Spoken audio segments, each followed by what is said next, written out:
The Torah introduces us in Parashas Naso to an individual who wants to reach a deeper level of Kedusha. This individual wants to become holy. And so he's told that the way in order to do this is to take a vow of Nazirus, become a Nazirite. And that means that this person would not cut his hair for that period of time that he took the vow. He would not drink wine during that period of time. And he would not be able to come in contact with a dead body. Now, at the conclusion of this Yemei Nizro, the days that he has taken his vow for, so once his Nazirite period is over, the individual is part of the end of this period. The individual is to bring a korban, is to bring a sacrifice. Now, the type of sacrifice that he is to bring is a korban chatas. It's a sacrifice which is a sin sacrifice. A person who commits a sin brings a korban chatas to atone, brings a sin sacrifice to atone for the act that they did.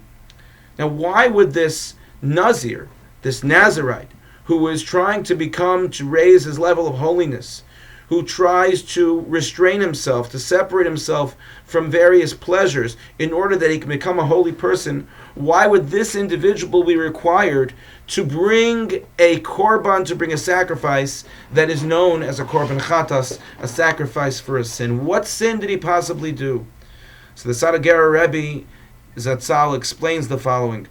He says that HaKadosh Baruch Hu, God, commands of us that we have two things we are to watch in our lives. And that is, first and foremost, is our neshama, our soul. God gives us a soul which is tahora, which is pure. And the soul comes from a different world and enters into this world. And our job is to be careful with our soul and make sure that as Hashem gave it to us, we try to keep it as pure as possible throughout our lives. And we do so by observing Torah and mitzvos. We do so by nourishing the soul through our positive actions guided by the Torah, that literally is the food for the soul. But there is another part that the Rebbe explains that we are given.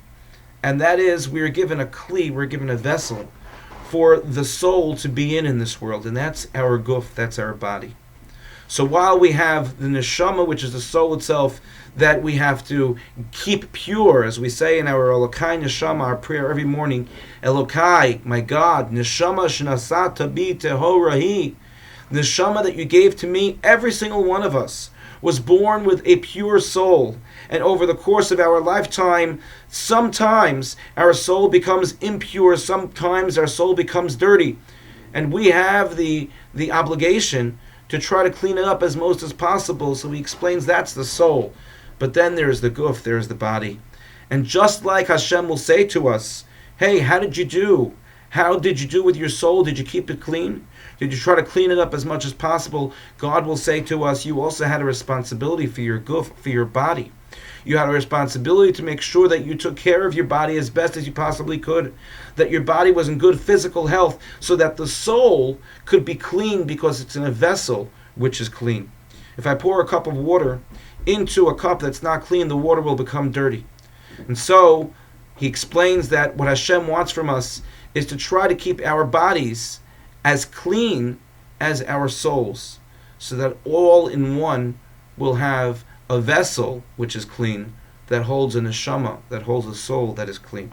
This was the Nazir's mistake. He desired to separate himself by pulling away from that which would be enjoyable to his body, that which would be good for his body. Of course, in measure, in good measure.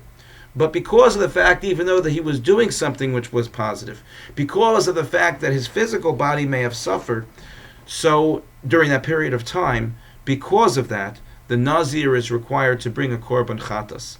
It's an important lesson for us in our lives that we have to pay attention not only to our spiritual selves, but we also have to pay attention to our physical health as well. We need to make sure that spiritually, as we just had the holiday of Shavuos, we are trying to constantly reawaken our soul and make sure that we are spiritually healthy. We can't forget about the guf. We can't forget about the physical body. We can't forget about our checkups. We can't forget about our exercise. We can't forget about our mental health. Ensuring that the neshama has the ability to thrive in our physical bodies as well. Thank you for listening and have a good Shabbos.